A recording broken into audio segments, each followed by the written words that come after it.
Welcome back, guys, in our YouTube channel IFTP Faculty EduTech Private Limited.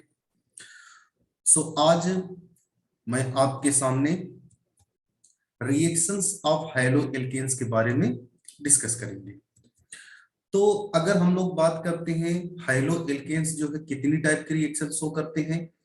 Hello alkanes जो होते हैं 3 type की reaction basically वो show करते हैं। और वो कौन कौन सी 3 टाइप्स की रिएक्शन होती हैं? Nucleophilic substitution reaction, nucleophilic substitution reaction, elimination reaction और रिएक्शन विथ मेटल्स। तो आज के लेक्चर में जो मैं आप लोगों को डिस्कस करूंगा वो यही होगा, न्यूक्लियोफिलिक सब्स्टिट्यूशन रिएक्शन। ये जो न्यूक्लियोफिलिक सब्स्टिट्यूशन रिएक्शन होती है, एक्चुअली इसमें होता क्या है? जैसे कि हम लोग यहाँ पर देख पा रहे हैं न्यूक्लियोफिलिक। तो न्यूक्लियोफिलिक मतलब क्या है? जो न्यूक्लियस को लव करता हो, that means what we can say that loving to nucleus. क्या है? Loving to nucleus.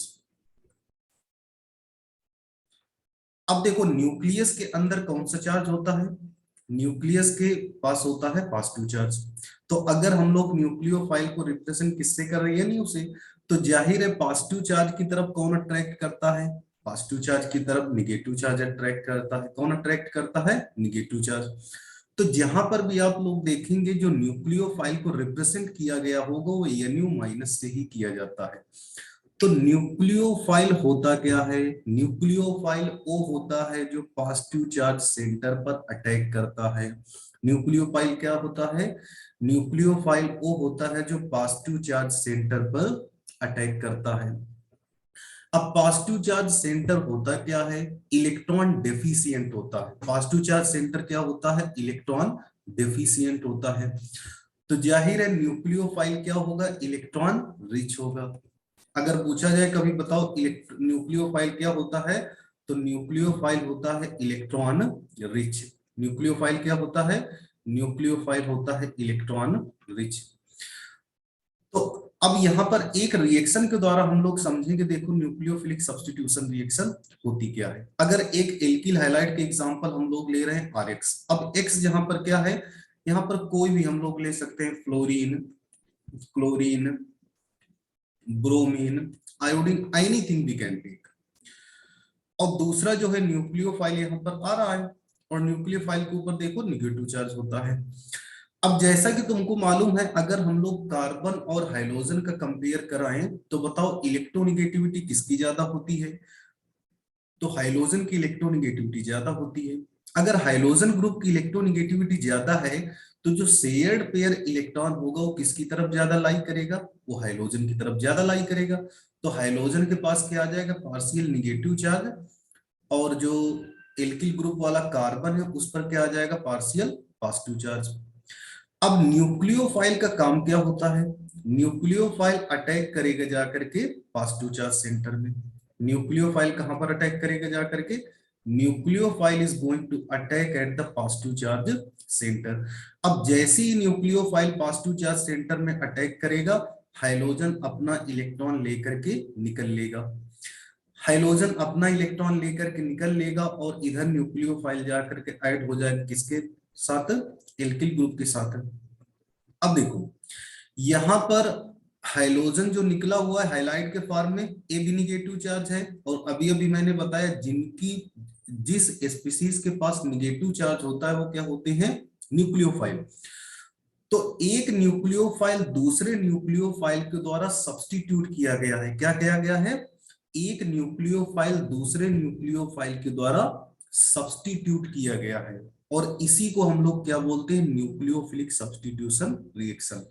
तो न्यूक्लियोफिलिक सब्स्टिट्यूशन रिएक्शन क्या होती है? when one nucleophile is substituted by the other nucleophile, such type of reaction is called nucleophilic substitution reaction। अब ये nucleophilic substitution reaction देखो कितने टाइप्स की होती हैं।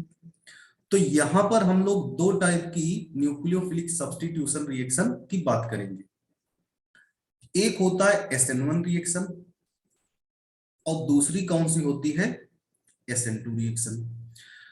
SN1 रिएक्शन को बोलते हैं मोनोन्यूक्लियर सब्स्टिट्यूशन रिएक्शन, और sorry not mononuclear, unimolecular nucleophilic substitution reaction. So SN1 क्या होती है?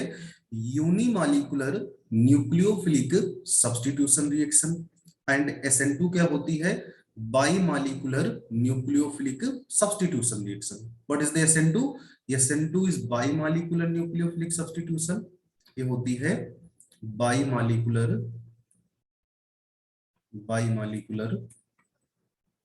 Nucleophilic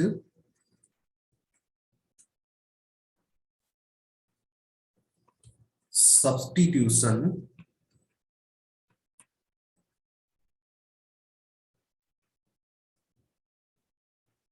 reaction. और ये क्या होती है?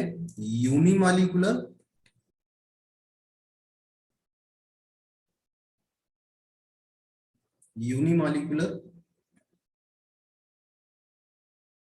Nucleophilic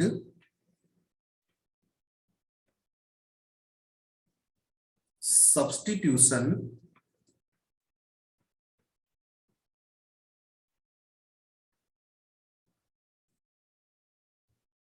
reaction.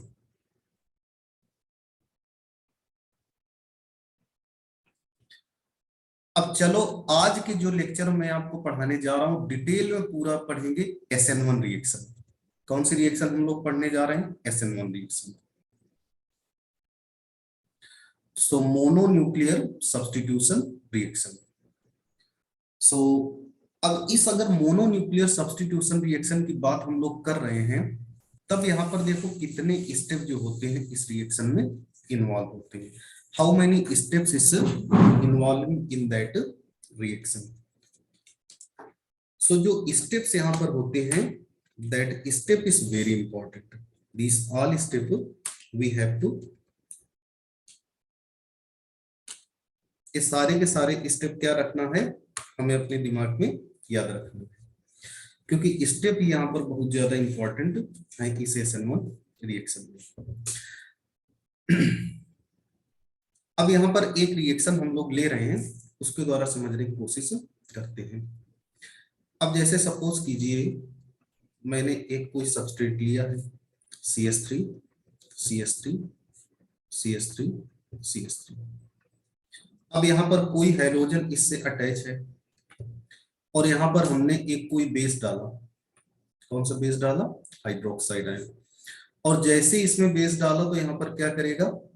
एक न्यूक्लियोफाइल दूसरे न्यूक्लियोफाइल को सब्स्टिट्यूट कर देगा। तो एक न्यूक्लियोफाइल दूसरे न्यूक्लियोफाइल को सब्स्टिट्यूट किया तो यहाँ पर बन क्या जाएगा? X-, मतलब यहाँ से A निकल गया और इसकी जगह कौन सा आकर के अटैक कर देगा? OH आयन जाकर के अटैक कर देगा। अब इस रिएक्शन को बहुत अच्छी तरह समझने के लिए हम लोग इसकी क्या डिस्कस करेंगे? हम लोग इसका डिस्कस करेंगे mechanism. So actually what is the reaction mechanism in that?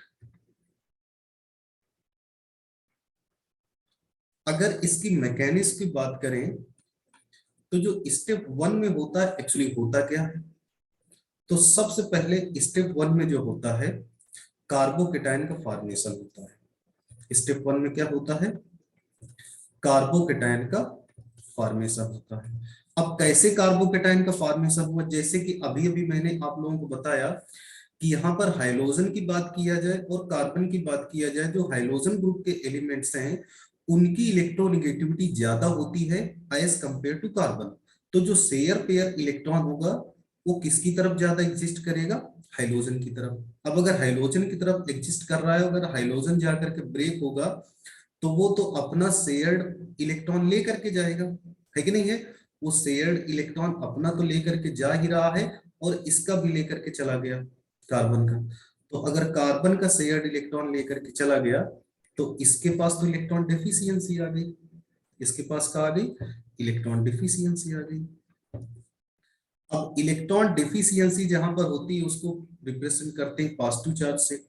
और जहां पर इलेक्ट्रॉन अधिक मात्रा में आ गए उसको रिप्रेजेंट करते हैं निगेटिव से। तो अब देखो इंटरमीडिएट में कभी कभी पूछा जाता है SN1 रिएक्शन में इंटरमीडिएट क्या बनता है, तो SN1 रिएक्शन में जो इंटरमीडिएट बनता है that is forming the carbocation. क्या बनता है? कार्बोकेटाइन। अब अगर कार्बोकेटाइन की बात किया जाए तो अब यहाँ पर कार्बोकेटाइन का जो कार्बन है यहाँ पर हाइब्रिडाइजेशन कौन सा है? सो कार्बोकेटाइन का हाइब्रिडाइजेशन कौन सा होता है यहाँ पर? That is the sp2 hybridised. ये कौन सा हाइब्रिडाइजेशन होता है? sp2 hybridised.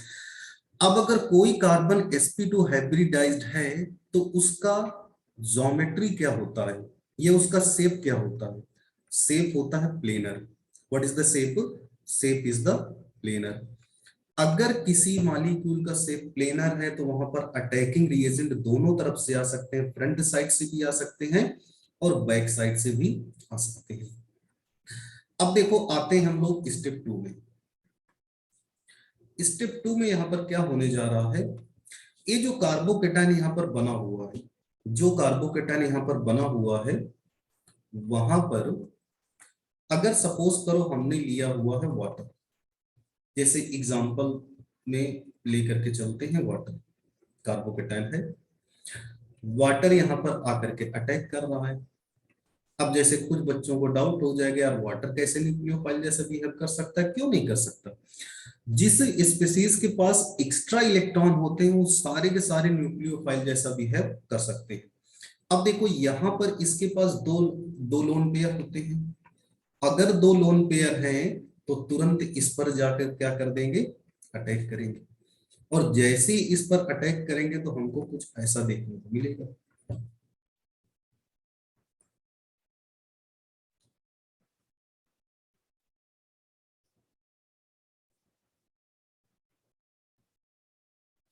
और यहां पर आ जाएगा पॉजिटिव चार्ज। और जो अगला स्टेप होगा वो अगला स्टेप होगा डीप्रोटोनेशन का। अगला स्टेप कौन सा होगा? अगर स्टेप थर्ड की बात करें सो स्टेप थर्ड में आएगा डीप्रोटोनेशन। सो कार्बोकेटाइन बना, स्टेप 2 में क्या होता है? Formation of carbocation. स्टेप 1 में क्या होता है? Formation of carbocation. स्टेप 2 में क्या होता है? Attack of the nucleophile on carbocation. और स्टेप 3 में जो होगा डीप्रोटोनेशन होगा। अब ये डीप्रोटोनेशन देखो कैसे होता है। ये हुआ, यहां पर CH3 आया और बेटा यहां पर भी CH3 है और यहां पर जो है H H और ये हुआ पॉजिटिव चार्ज। ये जो है जाकर के यहां पर अटैक करेगा और जैसे ही अटैक किया यहां पर क्या बन जाएगा? -H+ ion. CH3 और ये जो होगा CH3 और OH। अब देखो जो यहां पर हमने बनाया तो वही प्रोडक्ट तो हमको मिल गया। तो कितने स्टेप में रिएक्शन कंप्लीट होती है? ये रिएक्शन कंप्लीट होती है टोटल 2-3 स्टेप में। अगर इसकी हम लोग केमिकल काइनेटिक्स की बात करें, इस रिएक्शन के अगर काइनेटिक्स की बात करें तो काइनेटिक्स में पाया क्या गया है, इसके जो रेट ऑफ द रिएक्शन होता है सिर्फ और सिर्फ एल्किल हैलाइड पर डिपेंड करता है। किस पर डिपेंड करता है? एल्किल हैलाइड पर। मतलब जो न्यूक्लियोफाइल है उसकी कंसंट्रेशन क्या है उस पर डिपेंड नहीं करता। अगर इसकी काइनेटिक्स की बात करें तो देखो इसका रेट क्या होता है SN1 रिएक्शन का। अगर रेट लिखा जाए ऊपर वाली रिएक्शन का तो यहाँ पर क्या लिखेंगे? CH3 whole thrice CX। सिर्फ और सिर्फ इसी पर डिपेंड करता है। अब यहाँ पर अगर इसका ऑर्डर देखा जाए, what is the order of that reaction, तो ये फर्स्ट ऑर्डर की रिएक्शन होती है। किस ऑर्डर की रिएक्शन होती है? फर्स्ट ऑर्डर केमिकल रिएक्शन होती है। So that is our first order chemical reaction.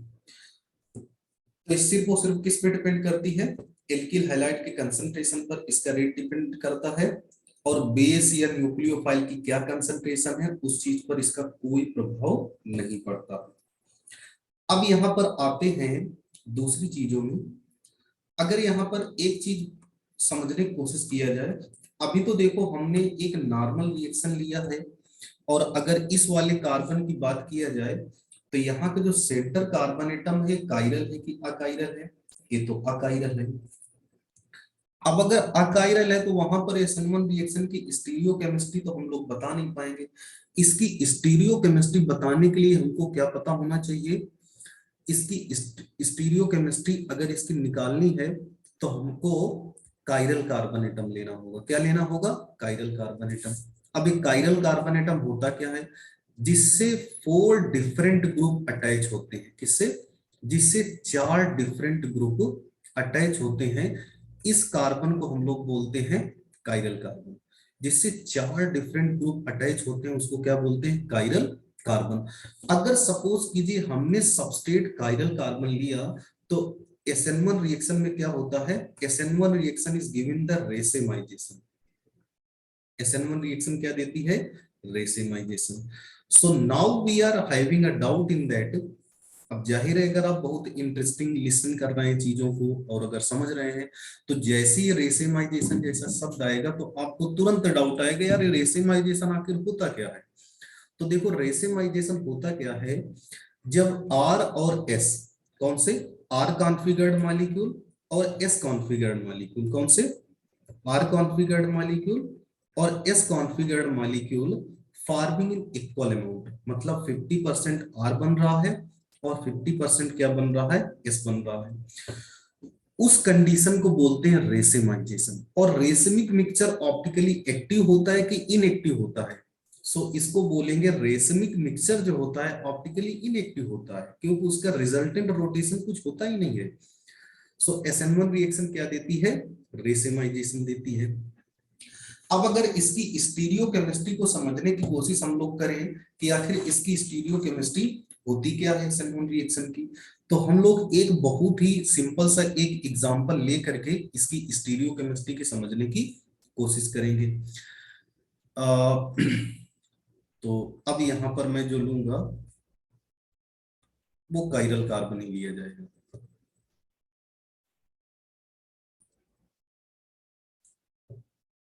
यहाँ पर हम लोग कोई एक फेनिल मतलब क्या होता है? Benzene ring.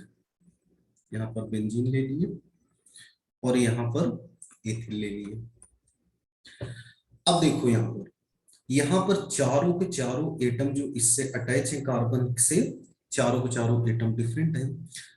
अब देखो अगर चारों के चारों एटम है तो इसका RS कॉन्फ़िगरेशन भी कर सकते हैं। और अगर X की बात किया जाए, फ्लोरीन, क्लोरीन, ब्रोमीन, आयोडीन, कोई बात किया जाए तो फ्लोरीन का जो एटॉमिक नंबर होता है सबसे पहला एटम उसका होता है, एटॉमिक नंबर होता है 9। तो जाहिर है सभी में फर्स्ट एटम कार्बन ही है, तो इसका तो कार्बन का होता है एटॉमिक नंबर जो होता है 6 होता है कि नहीं है? तो अगर इसके प्रेफरेंस ऑर्डर की बात किया जाए तो सबसे पहला प्रेफरेंस किसको मिलेगा? X को। और दूसरा प्रेफरेंस जो फेनिल होता है एक्चुअली वो क्या होता है? बेंजीन। तो दूसरा इसको मिल जाएगा और तीसरा इसको मिलेगा और चौथा इसको मिलेगा। अब अगर इसका रोटेशन कराया जाए तो देखो इस तरह से आएगा ना। अब जैसा कि आप लोग जानते हो अगर सेकंड प्रेफरेंस वाला ग्रुप बिलो द प्लेन आ रहा है तो इसमें कोई चेंजेस नहीं आते रोटेशन में, तो ये एंटी क्लॉकवाइज आ रहा है और एंटी क्लॉकवाइज में कॉन्फ़िगरेशन क्या लिखा जाता है? S। तो कौन सा कॉन्फ़िगर्ड है? S configured. अब यहां पर होगा क्या?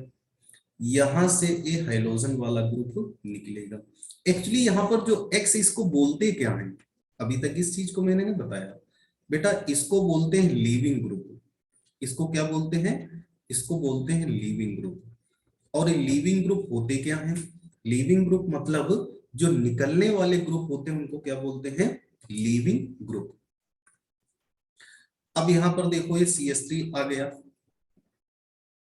That is below the plane. पेनिल क्या है? Below the plane. और ये क्या है? C2H5। और यहाँ पर कौन सा चार्ज आ रहा है? Positive charge. अब इसके बाद ये जो है बन जाएगा। अब इंटरमीडिएट बताओ क्या बना?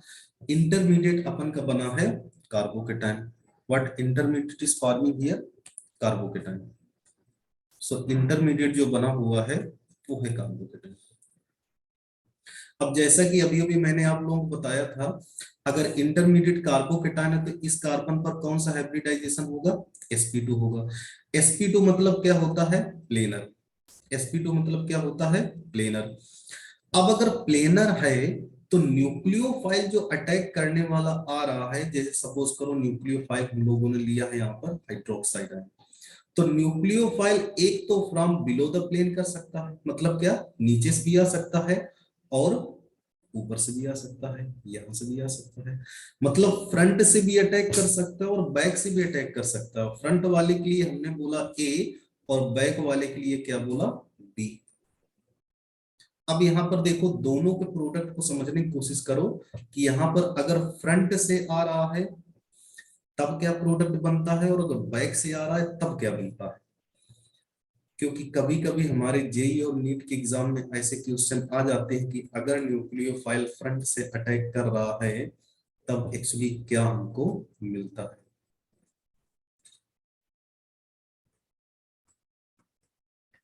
एक कंडीशन ये है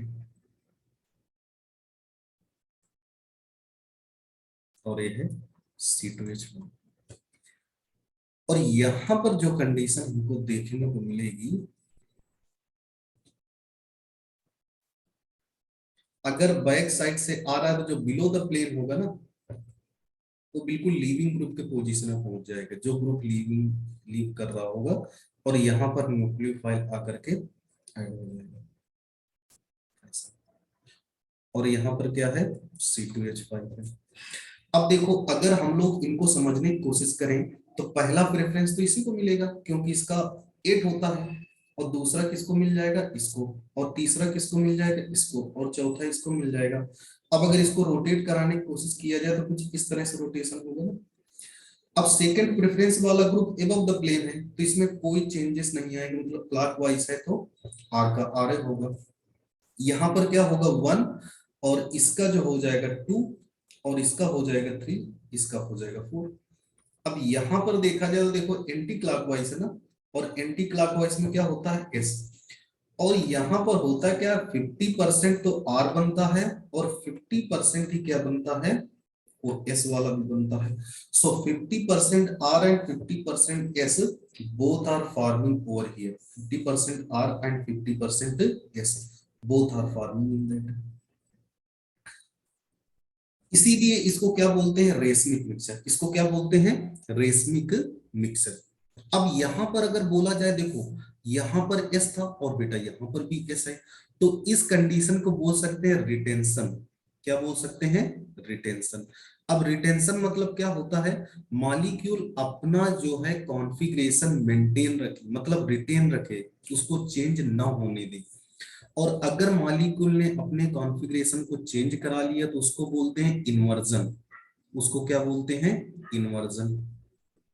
तो कभी कभी ऐसा भी पूछा जाता है, जो SN1 रिएक्शन होती है, एक्चुअली SN1 रिएक्शन में होता क्या है, SN1 रिएक्शन में क्या होता है, इन्वर्जन और रिटेंशन दोनों होते हैं कि सिर्फ रेसिमाइजेशन होता है, तो इन्वर्जन और रिटेंशन दोनों होते हैं। इसी वजह से हमको क्या मिलता है, रेसिमाइजेशन मिलता है। So I hope student you understood. अब यहाँ पर बात करते हैं which factors is going to affect the rate of SN1 reaction. So factors affecting the rate of SN1 reaction. Factors affecting the factors affecting the rate of SN1 reaction. तो बेटा कौन कौन से फैक्टर्स जो है SN1 रिएक्शन को rate को प्रभावित करते हैं। तो पहला जो फैक्टर्स आता है जो SN1 रिएक्शन को रेट को प्रभावित करता है, इंटरमीडिएट। कौन सा होता है, intermediate.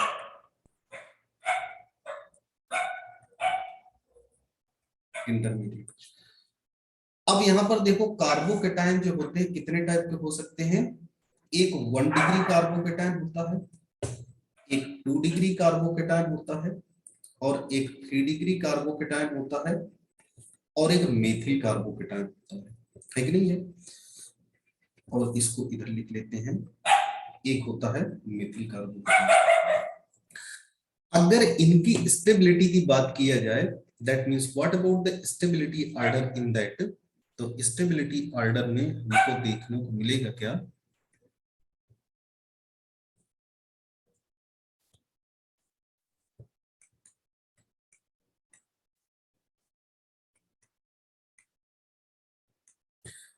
Three degree carbocation highest 2 degree, then 1 degree, और सबसे कम कौन सा होता है, Mithil carbocation.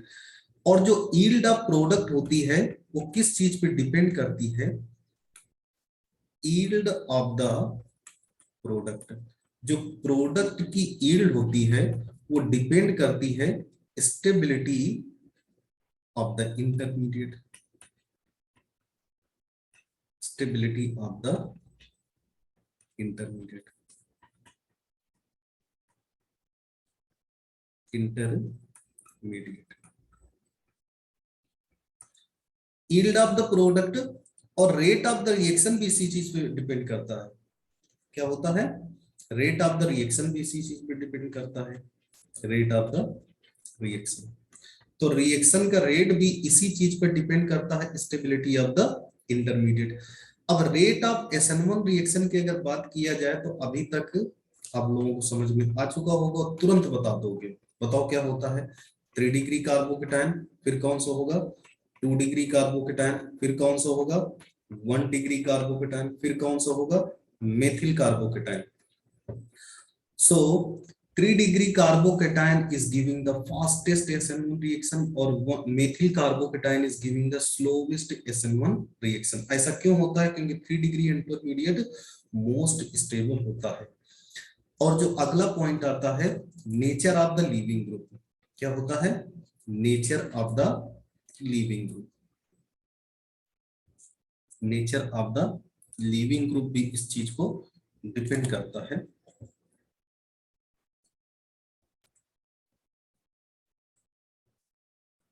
Nature of the living group, तो बेटा लिविंग ग्रुप का नेचर क्या होता है, nature of the living group, तो living ability, living ability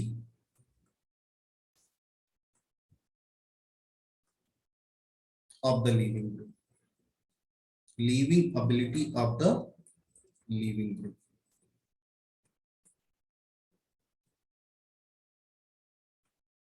living ability of the living group directly proportional to rate of SN1 reaction, directly proportional to rate of SN1 reaction, living ability of the living group directly proportional to rate of SN1 reaction। तो living ability अगर बढ़ गई तो rate of SN1 reaction क्या हो जाएगा, बढ़ जाएगा। अब living ability डिपेंड करती है बॉन्ड स्ट्रेंथ पर। अगर यहाँ पर बात किया जाए CF दे रखा है और CCl है, CBr है और CI है, तो लीविंग एबिलिटी का ऑर्डर ये होता है, तो यही इनकी क्या हो जाएगा, रेट ऑफ SN1 रिएक्शन। तो लीविंग एबिलिटी का ऑर्डर यही होता है ना, लीविंग एबिलिटी। तो लीविंग एबिलिटी सबसे अच्छी किसकी होगी, आयोडीन की, फिर ब्रोमीन की, फिर क्लोरीन की, फिर फ्लोरीन की, तो यही हो जाएगा रेट ऑफ SN1 रिएक्शन। क्या हो जाएगा, रेट ऑफ SN1 रिएक्शन। अब जो अगला और अंतिम पॉइंट आता है वो ये होता है, अगर हम लोग पोलर प्रोटिक सॉल्वेंट ले, कौन सा सॉल्वेंट ले, by taking the polar protic solvent, polar protic solvent, polar protic solvent increases the rate of the SN1 reaction. Polar protic solvent increases the rate of SN1 reaction. Now question is coming over here, actually what is the polar protic solvent? What is the polar protic solvent? अगर यहाँ पर बात करते हैं, actually polar protic solvent होते क्या हैं, तो एक तो पोलर बाय द नेचर होते हैं, क्या होते हैं, पोलर होते हैं, polar by the nature. Protic मतलब those are having tendency to donate the proton, ये क्या करते हैं, सॉल्यूशन में प्रोटॉन देते हैं, donating the proton, donating the proton. तो प्रोटॉन को देते हैं और ये पोलर भी होते हैं बाय द नेचर, क्या करते हैं, donating the proton and also polar by the nature. तो पोलर भी होते हैं और प्रोटॉन को क्या करते हैं, देते भी हैं, उनको क्या बोलते हैं हम लोग, पोलर प्रोटिक सॉल्वेंट। अब जैसे बोला जाए वाटर, तो बताओ वाटर क्या है, पोलर प्रोटिक सॉल्वेंट है कि नहीं है, so yes that is the polar protic solvent. अभी क्यों है पोलर पोलर प्रोटिक सॉल्वेंट, क्योंकि वाटर देखो पोलर भी होता है, वाटर क्या होता है, पोलर भी होता है। और अगर इसको बोला जाए डिसोसिएशन, तो डिसोसिएशन भी उसका H प्लस आयन और OH माइनस में होता है। और H प्लस आयन एक्चुअली होता क्या है, H प्लस आयन तो प्रोटॉन होता है कि नहीं, H प्लस आयन क्या होता है, प्रोटॉन भी होता है। तो ये जो था एक अच्छा इंट्रोडक्शन था किसके लिए, SN1 रिएक्शन के लिए। अब तुम्हारे से एग्जाम में क्वेश्चन कैसे पूछे जाते हैं इस SN1 रिएक्शन से, तो एक क्वेश्चन में दे करके इसको बताऊंगा, और वो तुमको जो है बताना है मुझे आंसर, इसमें इनका ऑर्डर क्या होगा, रेट ऑफ SN1 रिएक्शन। तो क्वेश्चन है, arrange the following, arrange the following, arrange the following in decreasing, in decreasing rate of the SN1 reaction, rate of the SN1 reaction. SN1 reaction के rate के decreasing order में arrange करना है, कुछ molecule में दे रहा हूं उनको।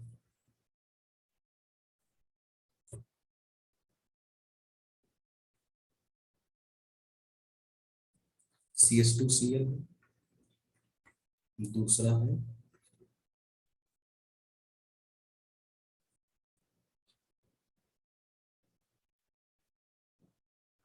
AbCH2Cl है, और तीसरा है AbCH2Cl ही है, और यहां पर हमने लगा दिया है क्लोरीन, और एक चौथा जो है AbCH2Cl ही है, यहां पर मैंने लगा दिया है मीथिल। अब इन चारों का तुमको ऑर्डर लिखना है, सबसे फास्टेस्ट SN1 रिएक्शन कौन देगा और सबसे स्लोवेस्ट SN1 रिएक्शन कौन देगा।